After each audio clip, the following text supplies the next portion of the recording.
저는 21살에 강준 오빠를 만났습니다. 대학교 도서관에서였습니다. 책을 찾고 있었는데 손이 닿지 않았습니다.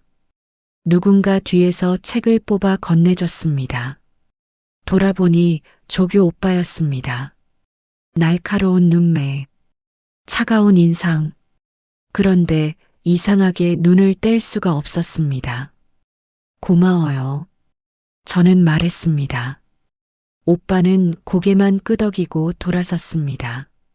그게 시작이었습니다. 오빠는 말이 없었습니다. 웃지도 않았습니다. 다른 여학생들은 그를 무섭다고 했습니다. 하지만 저는 달랐습니다. 저는 그의 눈에서 슬픔을 봤습니다. 깊고 오래된 슬픔. 저는 궁금했습니다. 무엇이 저 사람을 저렇게 만들었을까? 한 달 후, 저는 오빠에게 다가갔습니다. 도서관 앞 벤치에 혼자 앉아 있었습니다. 저는 옆에 앉았습니다. 오빠 밥 먹었어요. 오빠가 저를 돌아봤습니다. 왜요? 그냥요. 혼자 있으면 외로워 보여서. 오빠가 웃었습니다. 처음 보는 웃음이었습니다. 씁쓸하고 쓸쓸한 웃음. 외로운 거 티나요? 네, 많이요. 오빠가 고개를 숙였습니다. 원래 그래요. 평생 혼자였거든요. 저는 그의 손을 잡았습니다. 왜 그랬는지 모르겠습니다. 그냥 그러고 싶었습니다. 이제 혼자 아니에요. 오빠가 저를 바라봤습니다. 그 눈에 뭔가가 흔들리는 것을 봤습니다. 나중에 알았습니다.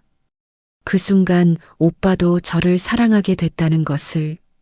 6개월 동안 우리는 매일 만났습니다. 오빠는 조금씩 변했습니다. 웃는 일이 많아졌습니다. 말도 많아졌습니다. 저는 행복했습니다. 이 사람이 저 때문에 변하고 있다는 게 기뻤습니다. 어느 날 오빠가 물었습니다. 설아야, 너는 가족이 어떻게 돼? 엄마, 아빠 있어요. 오빠 하나 있었는데 어렸을 때 돌아가셨대요. 저는 모르는 오빠예요. 오빠의 표정이 잠깐 굳었습니다. 저는 이상하다고 생각했습니다. 하지만 묻지 않았습니다. 오빠는요? 가족 없다고 했잖아요. 응. 보육원에서 자랐어. 부모님은요? 몰라. 버림받았거든. 저는 오빠를 안았습니다. 미안해요. 힘들었겠다. 괜찮아. 이제 너 있으니까. 저는 그 말이 너무 좋았습니다. 저는 결심했습니다. 이 사람을 평생 지켜줘야겠다고. 오빠, 우리 엄마 아빠한테 인사해요. 오빠가 망설였습니다. 아직은. 왜요? 숨길 것도 아니잖아요. 오빠가 저를 바라봤습니다. 뭔가 말하고 싶은 표정이었습니다. 하지만 입을 다물었습니다. 알았어. 가자. 집에 도착했습니다. 엄마와 아빠가 거실에 앉아 있었습니다. 저는 오빠 손을 잡고 들어갔습니다. 엄마, 아빠, 제 남자친구예요. 강준 오빠. 엄마가 고개를 돌렸습니다. 그 순간 모든 게 얼어붙었습니다. 엄마의 얼굴이 창백해졌습니다. 오빠도 굳어 있었습니다. 마치 유령을 본 것처럼. 엄마, 왜 그래요? 엄마가 일어섰습니다. 당신 누구야? 오빠를 향해 말했습니다. 목소리가 떨리고 있었습니다. 저기요, 회장님. 아빠가 끼어들었습니다. 여보, 왜 그래? 초면인 사람한테. 당신은 몰라. 엄마가 소리쳤습니다. 이 사람이 누군지 당신은 몰라. 저는 무슨 상황인지 이해할 수 없었습니다. 엄마와 오빠가 서로를 아는 것 같았습니다. 하지만 오빠는 보육원 출신이라고 했습니다. 대기업 회장인 엄마와 어떻게 아는 거죠? 오빠가 제 손을 놓았습니다. 나중에 얘기하자. 오빠가 돌아섰습니다. 저는 따라가려고 했습니다. 엄마가 제 팔을 잡았습니다. 어디가? 저 남자 다시 만나지 마. 왜요? 대체 왜요? 엄마가 대답하지 않았습니다. 저는 엄마 손을 뿌리치고 뛰어나갔습니다. 하지만 오빠는 이미 사라지고 없었습니다. 그날 밤 저는 오빠에게 전화했습니다. 받지 않았습니다. 문자를 보냈습니다. 답이 없었습니다. 일주일 동안 오빠를 찾아다녔습니다. 학교에도 자취방에도 없었습니다. 열흘 후 오빠에게 연락이 왔습니다. 설아야, 만나자. 저는 뛰어갔습니다.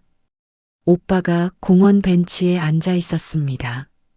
얼굴이 많이 야위어 있었습니다. 오빠, 대체 무슨 일이에요? 왜 연락 안 받았어요? 오빠가 저를 바라봤습니다. 설아야, 할 말이 있어. 말해요. 오빠가 주머니에서 뭔가를 꺼냈습니다. 낡은 은목걸이였습니다. 동전처럼 생긴 펜던트가 달려 있었는데 반쪽만 있었습니다. 잘린 면이 거칠었습니다. 이게 뭐예요? 보육원에서 나올 때 원장님이 주셨어. 내 엄마가 남긴 거래. 저는 목걸이를 바라봤습니다. 예쁘네요. 근데 왜 반쪽이에요? 나머지 반쪽은 내 엄마가 가지고 있대. 언젠가 찾으러 오겠다면서. 오빠가 저를 똑바로 쳐다봤습니다. 설아야, 너희 엄마. 서문영 회장. 그 사람 목에 뭐 걸려 있었어? 저는 생각했습니다. 엄마 목. 맞습니다. 엄마는 항상 목걸이를 하고 있었습니다. 5단에 숨기고 다녔습니다. 한 번도 보여준 적 없는 목걸이. 있긴 있어요. 근데 본 적은 없어요. 오빠가 고개를 숙였습니다. 설아야, 나 할 말이 있어. 말해요. 너희 엄마가 내 엄마일 수도 있어. 저는 숨이 멎는 것 같았습니다. 무슨 소리예요? 30년 전에 아들을 낳고 보육원에 맡겼대. 그게 나일 수도 있어. 그럼 오빠랑 나는 남매일 수도 있어. 세상이 무너졌습니다. 저는 뒤로 물러났습니다. 오빠가 제 손을 잡으려 했습니다. 저는 피했습니다. 거짓말이죠. 거짓말이라고 해요. 나도 믿고 싶지 않아. 근데 확인해야 해. 저는 울었습니다. 주저앉아서 울었습니다. 오빠가 제 옆에 앉았습니다. 하지만 손을 잡지는 않았습니다. 그럴 수 없었습니다. 우리가 남매일 수도 있으니까. 나중에 오빠에게 들은 이야기입니다. 오빠는 저를 만나기 전에 이미 엄마를 만난 적이 있었습니다. 우연이 아니었습니다. 오빠는 처음부터 엄마를 찾아간 거였습니다. 오빠는 25살의 보육원 원장님에게 진실을 들었습니다. 자신을 버린 여자가 누구인지, 반쪽짜리 목걸이의 의미가 뭔지. 오빠는 그때부터 엄마를 조사했습니다. 4년 동안 서문영이라는 사람이 어떤 사람인지, 어디에 사는지, 무슨 일을 하는지 전부 알아냈습니다. 29이 되던 해 오빠는 엄마 회사에 지원했습니다. 수행비서 자리였습니다. 오빠는 이력서를 조작했습니다. 강준이라는 가짜 이름을 썼습니다. 면접에서 합격했습니다. 오빠는 그렇게 엄마 곁에 들어갔습니다. 첫 출근 날이었습니다. 오빠는 회장실 문 앞에 섰습니다. 심장이 미친 듯이 뛰었다고 했습니다. 문이 열렸습니다. 엄마가 책상에 앉아 있었습니다. 오빠는 인사했습니다. 강준이라고 합니다. 엄마가 오빠를 올려다봤습니다. 그 순간 엄마의 표정이 이상하게 변했다고 합니다. 뭔가 불안한 표정. 오빠는 자신이 들킨 줄 알았습니다. 하지만 아니었습니다. 엄마는 오빠를 몰라봤습니다. 30년 전에 버린 갓난아기를 어떻게 알아보겠습니까? 그런데 엄마가 물었습니다. 그 목걸이 어디서 났어요? 오빠는 얼어붙었습니다. 목걸이. 오빠는 항상 목에 걸고 다녔습니다. 셔츠 안에 숨겨서. 그런데 그날따라 단추가 하나 풀려 있었습니다. 펜던트가 보였던 겁니다. 이거요. 그냥 예전에 산 건데요. 오빠가 대답했습니다. 거짓말이었습니다. 어디서요? 엄마가 다그쳤습니다. 기억 안 나요. 오래돼서. 엄마가 일어섰습니다. 오빠에게 다가왔습니다. 오빠의 목걸이를 들여다봤습니다. 오빠는 숨을 참았습니다. 이상하네. 엄마가 중얼거렸습니다. 뭐가요? 아니에요. 됐어요. 나가봐요. 오빠는 회장실을 나왔습니다. 등에서 식은땀이 흘렀습니다. 엄마가 알아본 건 아니었습니다. 하지만 뭔가 느낀 것 같았습니다. 오빠는 그날부터 목걸이를 더 깊이 숨겼습니다. 일주일 후였습니다. 오빠가 야근을 하고 있었습니다. 새벽 2시쯤이었습니다. 회장실에서 불빛이 새어나왔습니다. 엄마도 야근 중이었습니다. 오빠는 커피를 들고 회장실로 갔습니다. 문을 두드렸습니다. 대답이 없었습니다. 오빠는 조심스럽게 문을 열었습니다. 엄마가 소파에 앉아 있었습니다. 손에 뭔가를 들고 있었습니다. 목걸이였습니다. 반쪽짜리 펜던트. 오빠가 가진 것과 똑같은 모양이었습니다. 엄마가 울고 있었습니다. 소리 없이 눈물만 흘리고 있었습니다. 오빠는 멈춰 섰습니다. 엄마가 고개를 들었습니다. 오빠와 눈이 마주쳤습니다. 뭐해요? 이 시간에. 엄마가 급하게 목걸이를 숨겼습니다. 커피 드리려고요. 됐어요. 나가요. 오빠는 커피를 내려놓고 나왔습니다. 문을 닫으면서 뒤를 돌아봤습니다. 엄마가 다시 목걸이를 꺼내 들고 있었습니다. 손가락으로 펜던트를 쓰다듬고 있었습니다. 오빠는 그날 밤 알았습니다. 엄마도 30년 동안 그 목걸이를 간직하고 있었다는 것을, 버린 아들을 잊지 못하고 있었다는 것을. 하지만 오빠는 용서할 수 없었습니다. 아직은. 그로부터 2달 후 오빠는 저를 만났습니다. 도서관에서. 오빠는 말했습니다. 저를 만나는 순간 복수 같은 건 다 잊어버렸다고. 그냥 살고 싶어졌다고. 저 때문에. 하지만 문제가 있었습니다. 오빠는 이미 엄마 회사에서 일하고 있었습니다. 저와 사귀면서 정체를 숨기고 있었습니다. 엄마는 오빠를 의심하고 있었습니다. 그 목걸이 때문에. 오빠의 눈빛 때문에. 설명할 수 없는 불안감 때문에. 그래서 그날 제가 오빠를 집에 데려갔을 때 엄마는 오빠를 알아본 겁니다. 얼굴이 아니라 느낌으로. 30년 동안 가슴에 품고 있던 죄책감이 오빠를 알아본 겁니다. 당신 누구야? 엄마가 물었던 건 정말로 묻고 싶었던 겁니다. 당신이 내가 버린 아이냐고. 당신이 내 아들이냐고. 오빠는 대답하지 못했습니다. 그때는 아직 확신이 없었으니까. 그리고 저 때문에 제가 거기 있었으니까 오빠는 나중에 말했습니다. 그 순간 세상이 무너지는 것 같았어. 내가 사랑하는 여자의 엄마가 나를 버린 엄마였어. 그리고 그 여자가 너였어. 저는 물었습니다. 그때 왜 말 안 했어요? 할 수 없었어. 내가 무너질까봐. 저는 오빠를 안았습니다. 오빠도 저를 안았습니다. 우리는 그렇게 한참을 서 있었습니다.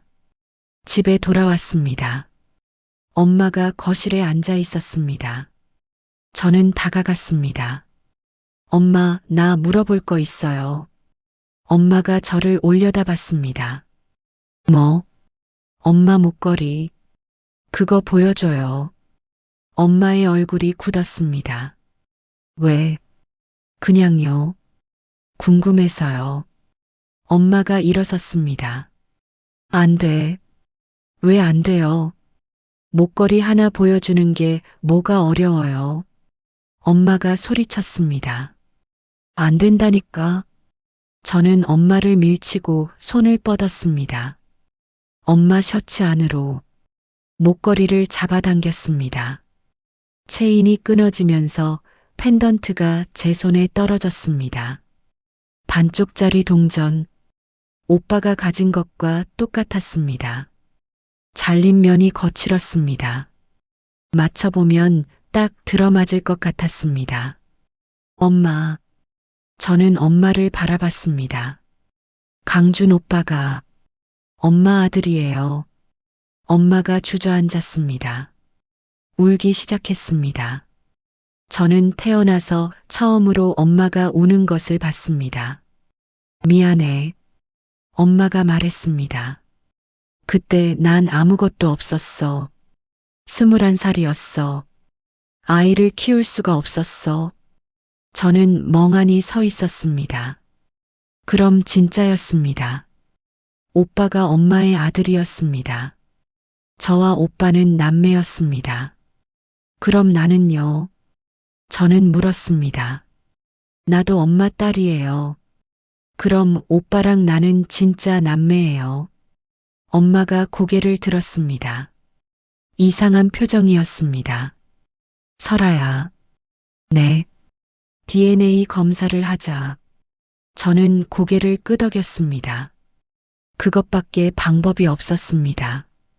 사흘 후 결과가 나왔습니다. 엄마가 서류를 들고 집에 왔습니다. 얼굴이 창백했습니다. 설아야 앉아. 저는 앉았습니다. 심장이 미친 듯이 뛰었습니다. 강준 씨는 내 아들이 맞아. 확률 99.99%. 저는 눈을 감았습니다. 알고 있었습니다. 하지만 확인하니까 더 아팠습니다. 그리고 엄마가 말을 멈췄습니다. 그리고요.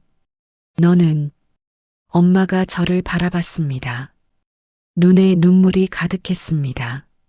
너는 내 딸이 아니야. 저는 제대로 들은 건지 모르겠습니다. 뭐라고요? DNA 결과 친자 아님이야. 넌 내가 낳은 아이가 아니야. 세상이 두 번째로 무너졌습니다. 저는 엄마의 딸이 아니었습니다. 그럼 저는 누구입니까? 21년 동안 엄마라고 불렀던 사람이 엄마가 아니었습니다. 그럼 나는 누구예요? 대체 나는 누구예요? 엄마가 고개를 저었습니다. 나도 몰라. 나도 몰랐어. 어떻게 몰라요? 본인이 낳았으면서. 나는 분명히 낳았어. 근데 엄마가 머리를 감싸쥐었습니다. 누가 바꿔치기 한 거야? 21년 전에 누군가. 저는 아빠를 떠올렸습니다. 최도윤. 항상 바쁘다고 집에 잘 안 들어오던 아빠. 엄마와 대화도 별로 없던 아빠. 아빠요. 엄마가 고개를 들었습니다. 아빠가 한 거 아니에요. 엄마의 눈이 커졌습니다. 도윤이가. 저는 일어섰습니다. 아빠한테 물어볼게요. 설아야, 잠깐. 저는 멈추지 않았습니다. 아빠 서재로 갔습니다. 문을 열었습니다. 아빠가 책상에 앉아 있었습니다. 아빠가 돌아봤습니다. 왜? 나 누구예요? 아빠의 표정이 굳었습니다. 무슨 소리야? DNA 검사했어요. 나 엄마 딸 아니래요. 아빠가 바꿔치기 한 거예요. 아빠가 일어섰습니다. 얼굴이 창백해졌습니다. 누가 그래? 말해요. 내가 누구예요? 진짜 부모가 누구예요? 아빠가 침묵했습니다. 저는 다가갔습니다. 말 안 하면 경찰에 신고할 거예요. 아빠가 한숨을 쉬었습니다. 오래된 비밀을 털어놓는 사람의 한숨이었습니다. 21년 전에 문영이가 딸을 낳았어. 그 딸은요? 죽었어. 태어나자마자. 저는 숨이 막혔습니다. 그래서요. 문영이가 무너질 것 같았어. 아들은 버렸고 딸까지 잃으면. 그래서요. 다른 아이를 데려왔어. 갓 태어난 아이를. 문영이한테 내가 낳은 딸이라고 했어. 저는 뒤로 물러났습니다. 그 아이가 나예요. 응. 그럼 내 진짜 엄마는요? 진짜 아빠는요? 아빠가 고개를 숙였습니다. 내가 내 아빠야. 뭐라고요? 내 친아빠가 나야. 다른 여자 사이에서 널 낳았어.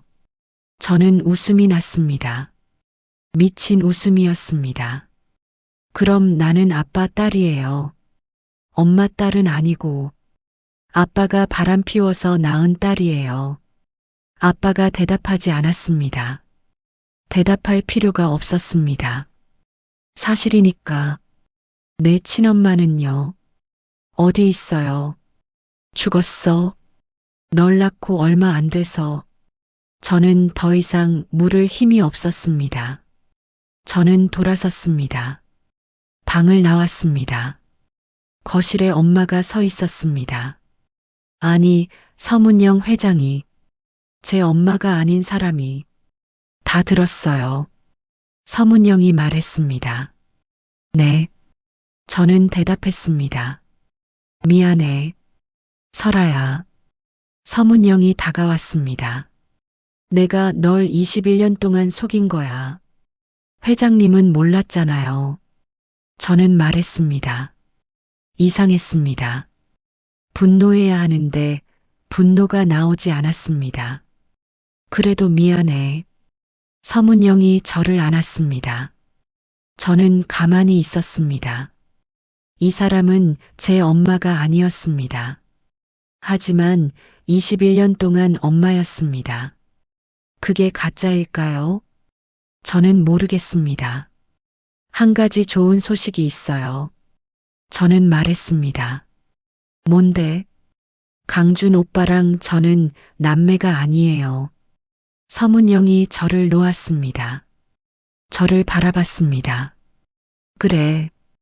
그건 다행이네. 저는 고개를 끄덕였습니다. 다행. 맞습니다. 그것만은 다행이었습니다.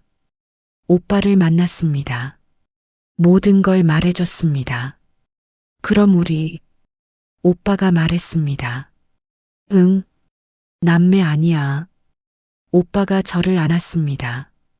저도 오빠를 안았습니다. 울었습니다. 둘 다 울었습니다.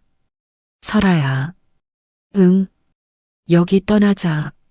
저는 오빠를 올려다봤습니다. 어디로요? 캐나다. 아무도 모르는 곳으로. 다시 시작하자. 저는 생각했습니다. 여기 남으면 어떻게 될까? 매일 서문영을 봐야 합니다. 최도윤을 봐야 합니다. 제 존재 자체가 스캔들인 이 가족 안에서 살아야 합니다. 좋아요. 저는 대답했습니다. 가요. 떠나요. 공항이었습니다. 서문영이 배웅을 나왔습니다. 설아야. 서문영이 저를 불렀습니다. 네.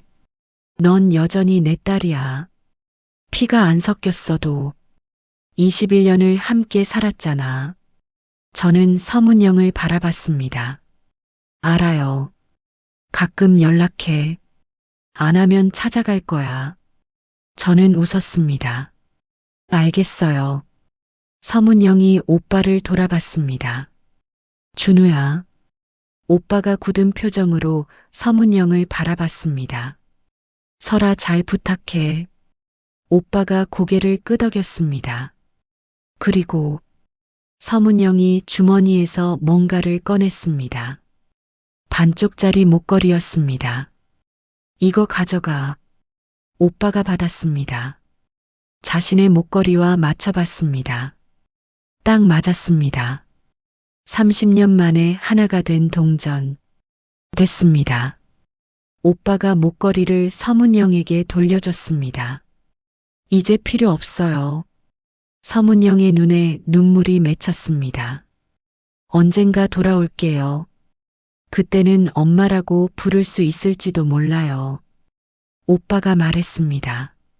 서문영이 울었습니다. 비행기가 이륙했습니다. 저는 창밖을 바라봤습니다. 서울이 멀어졌습니다. 제 인생의 21년이 멀어졌습니다. 설아야. 오빠가 제 손을 잡았습니다. 응. 행복해지자. 저는 오빠를 바라봤습니다. 대답하지 못했습니다. 행복. 그 단어가 너무 무거웠습니다. 모르겠어. 할 수 있을지. 나도 몰라. 근데 노력해보자. 저는 고개를 끄덕였습니다. 그래. 노력해보자. 캐나다에서의 첫날 밤이었습니다. 저는 창밖을 바라봤습니다. 낯선 도시의 불빛이 반짝였습니다. 오빠. 응. 나 이름 바꿀까봐. 왜? 윤설아. 그 이름. 가짜잖아. 최도윤이 지어준 이름이잖아. 오빠가 저를 바라봤습니다. 무슨 이름으로? 몰라. 아직은. 오빠가 제 손을 잡았습니다. 천천히 생각해. 급할 거 없어. 저는 고개를 끄덕였습니다. 그랬습니다. 급할 거 없었습니다.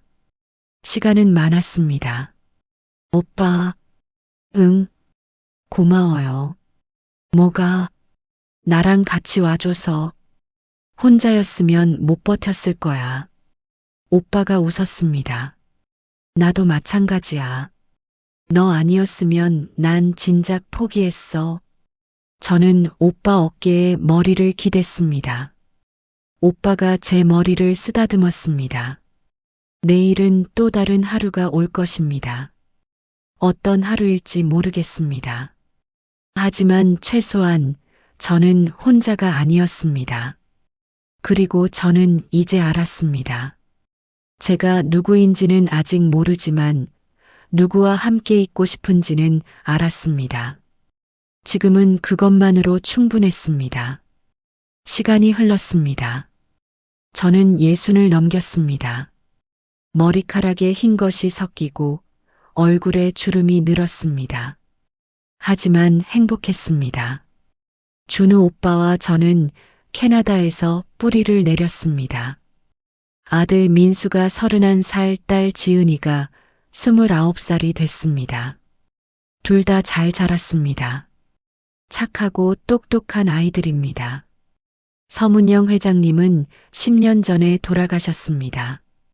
마지막으로 뵈었을 때 회장님은 준우 오빠 손을 잡고 말씀하셨습니다. 미안했다. 그리고 고마웠다. 오빠는 그때 처음으로 회장님을 엄마라고 불렀습니다.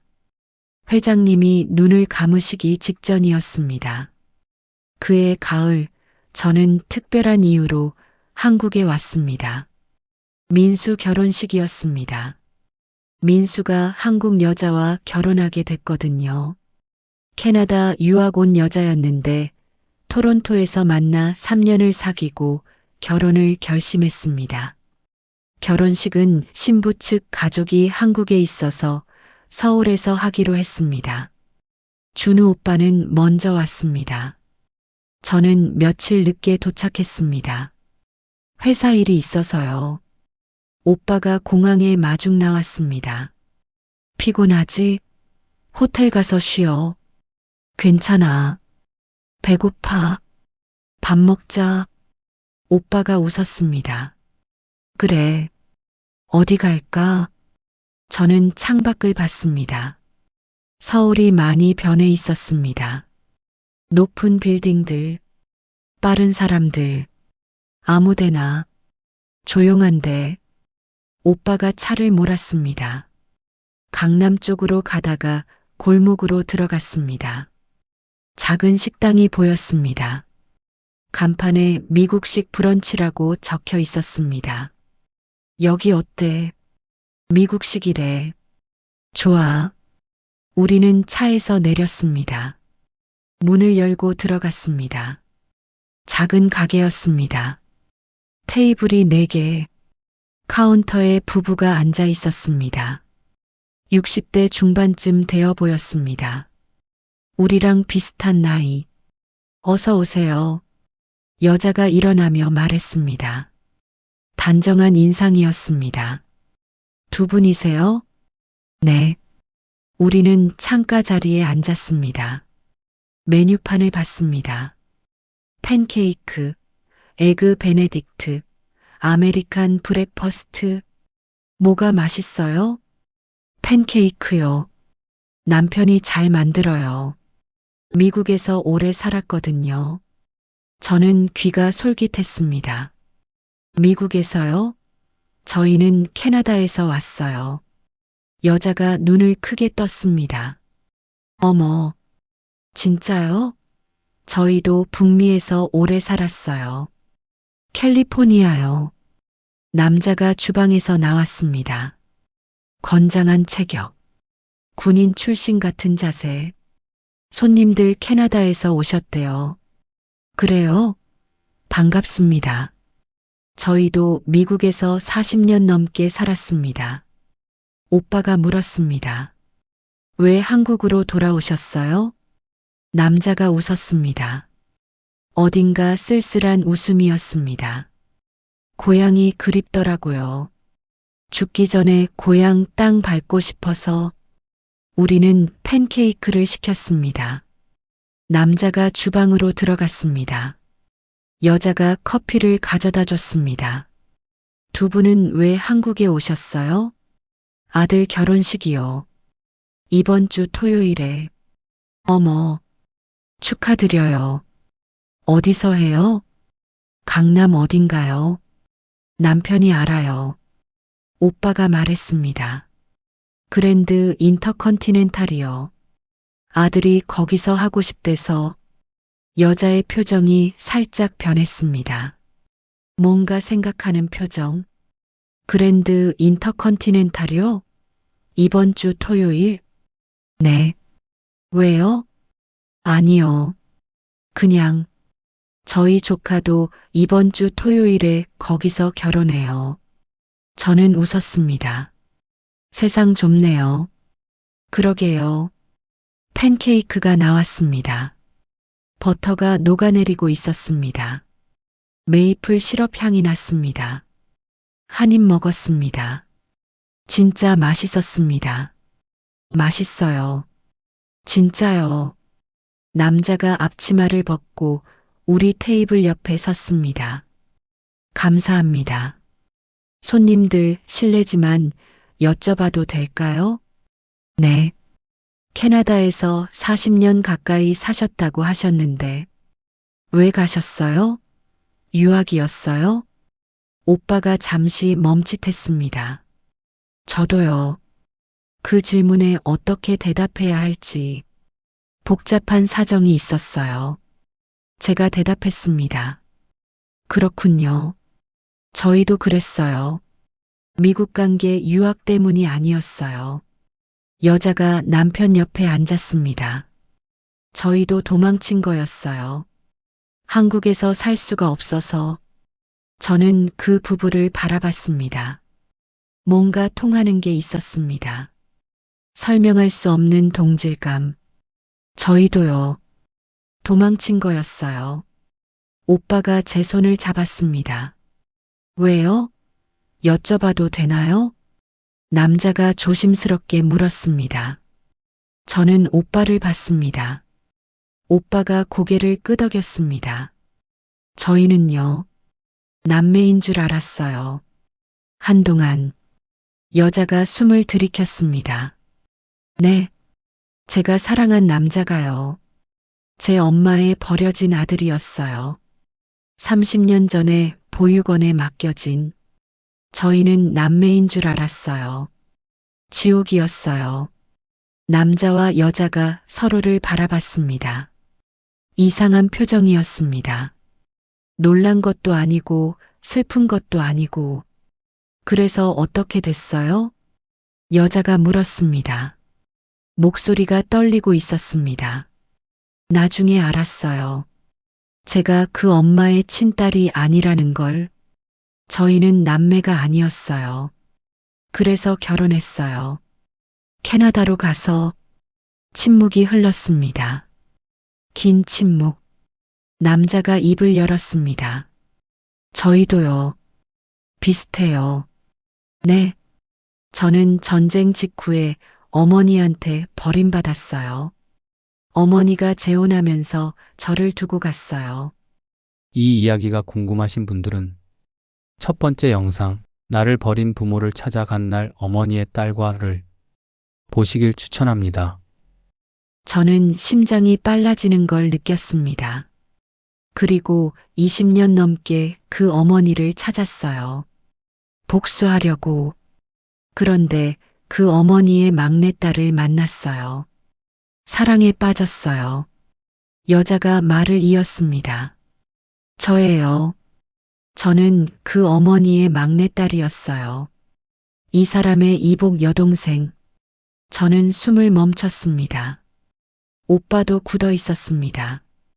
저희는 결혼했어요. 비밀을 안고. 그리고 미국으로 도망쳤어요. 저는 그 부부를 바라봤습니다. 우리와 똑같았습니다. 아니, 더 심했습니다. 그들은 진짜 남매였으니까. 어머니는요? 결혼 후 1년 만에 돌아가셨어요. 시름시름 앓다가 아무도 이유를 몰랐어요. 저는 눈물이 났습니다. 왜인지 모르겠습니다. 처음 보는 사람들인데 저희 엄마도요. 아니, 저를 키워준 분도요. 10년 전에 돌아가셨어요. 마지막에 남편한테 미안하다고 하셨어요. 여자가 제 손을 잡았습니다. 우리 비슷하네요. 네, 너무 비슷해요. 우리는 한참을 이야기했습니다. 서로의 삶을, 서로의 고통을, 서로의 선택을. 남자가 말했습니다. 고통은 사라지지 않았습니다. 가끔 밤에 꿈을 꿔요. 어머니가 오지 않던 꿈. 일어나면 베개가 젖어 있을 때도 있어요. 오빠가 고개를 끄덕였습니다. 저도요. 아직도 꿈을 꿔요. 보육원에서 엄마를 기다리던 꿈. 여자가 말했습니다. 하지만 그 고통이 우리를 멈추게 하지는 못했어요. 저도 말했습니다. 저희도요. 후회는 안 해요. 이 사람 아니었으면 못 살았을 거예요. 우리는 연락처를 교환했습니다. 언제 또 만나자고. 미국이든 캐나다든 한국이든. 토요일 결혼식 잘 치르세요. 여자가 말했습니다. 감사해요. 조카분 결혼식도요. 우리는 식당을 나왔습니다. 오빠가 제 손을 잡았습니다. 세상에 우리 같은 사람들이 있었네. 응, 있었네. 토요일이 됐습니다. 결혼식 날, 저는 한복을 입었습니다. 오빠는 양복을 입었습니다. 민수가 긴장한 얼굴로 우리를 맞았습니다. 아버지, 어머니 오셨어요? 긴장했구나. 좀요. 신부 측 가족이 도착했습니다. 저는 인사를 하러 갔습니다. 사돈댁 얼굴을 처음 보는 거니까요. 민수 여자친구만 몇 번 봤지 부모님은 처음이었습니다. 신부 측 대기실 문이 열렸습니다. 저는 얼어붙었습니다. 그 여자였습니다. 식당 여자. 며칠 전에 만났던 그 여자. 여자도 저를 보고 굳어졌습니다. 어머, 어머. 우리는 동시에 말했습니다. 뒤에서 남자가 나왔습니다. 식당 남자. 며칠 전에 만났던 그 남자. 이게 무슨... 오빠가 옆에서 말했습니다. 설마... 남자가 오빠를 봤습니다. 오빠가 남자를 봤습니다. 사돈 어른이십니까? 남자가 물었습니다. 네. 사돈 어른이십니까? 네. 우리 넷은 서로를 바라봤습니다. 아무도 말을 못했습니다. 신부가 뛰어나왔습니다. 민수 여자친구. 아니, 이제 며느리가 될 아이. 어머니, 시어머니 오셨어요. 인사드려요. 신부가 저를 보며 활짝 웃었습니다. 어머니, 저희 이모예요. 이모부도요. 저는 멍하니 신부를 봤습니다. 이모, 네. 저희 아빠 막내 여동생이요. 미국에서 살다 오셨어요. 저는 그 여자를 봤습니다. 식당 여자. 그녀가 저를 보고 있었습니다. 눈에 눈물이 맺혀 있었습니다. 며칠 전에, 네. 며칠 전에 만났죠. 그때 조카 결혼식이라고. 네. 이 아이가 제 조카예요. 오빠 딸. 저는 웃음이 나왔습니다. 미친 웃음이었습니다. 세상이 이렇게 좁을 수가. 저희가 사돈이었네요. 네. 사돈이었네요. 오빠가 남자에게 다가갔습니다. 그럼 형님이시네요. 사돈 형님. 그렇게 됐네요. 사돈 형님. 두 남자가 악수를 했습니다. 오래, 한참을. 민수가 어리둥절한 표정으로 물었습니다. 아버지, 어머니, 사돈 어른들 아세요? 저는 대답했습니다. 며칠 전에 만났어. 우연히. 진짜요? 세상 좁다. 응, 진짜 좁아. 저는 속으로 생각했습니다. 우연이 아닐지도 몰라. 하늘이 엮어준 건지도 몰라. 비슷한 아픔을 가진 사람들을, 비슷한 비밀을 가진 사람들을. 결혼식이 끝났습니다. 피로 연장해서 우리 넷은 한쪽 구석에 앉았습니다. 이렇게 될 줄 몰랐어요. 여자가 말했습니다. 저도요. 제가 말했습니다. 우리 아이들이, 우리도 모르게. 남자가 말했습니다. 하늘이 엮어준 거겠죠. 오빠가 말했습니다. 우리는 술을 마셨습니다. 조용히, 천천히. 사돈 형님. 오빠가 말했습니다. 네. 우리 비밀. 아이들한테 말해야 할까요? 남자가 한참을 생각했습니다. 말해야죠. 언젠가는. 언제요? 지금은 아니에요. 아이들이 행복할 때, 안정됐을 때, 그때 말해도 늦지 않아요. 저도 동의했습니다.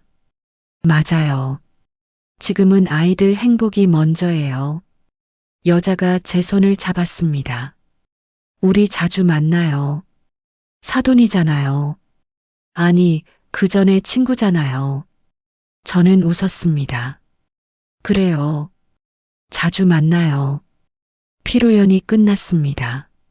민수와 며느리가 신혼여행을 떠났습니다. 우리는 호텔 로비에 서 있었습니다. 저희 내일 캐나다로 돌아가요. 제가 말했습니다. 저희도 내일 LA로 가요. 아직 정리할 게 남아서 남자가 말했습니다. 하지만 곧 한국으로 올 거예요. 완전히. 여자가 말했습니다.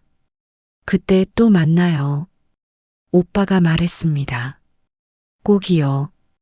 우리는 악수를 했습니다. 포옹을 했습니다. 처음 본 지 며칠 안 됐는데 평생 알고 지낸 사람들 같았습니다. 호텔 방으로 돌아왔습니다. 오빠가 창밖을 바라보고 있었습니다. 여보, 응, 이상해. 세상이. 뭐가? 우리 같은 사람들이 있었어. 우리보다 더 힘든 사람들이. 그리고 그 사람들이 우리 사돈이 됐어. 저는 오빠 옆에 섰습니다. 하늘이 보내준 것 같아. 뭘? 위로. 우리만 그랬던 게 아니라고. 살아도 된다고. 행복해도 된다고. 오빠가 제 어깨를 감쌌습니다.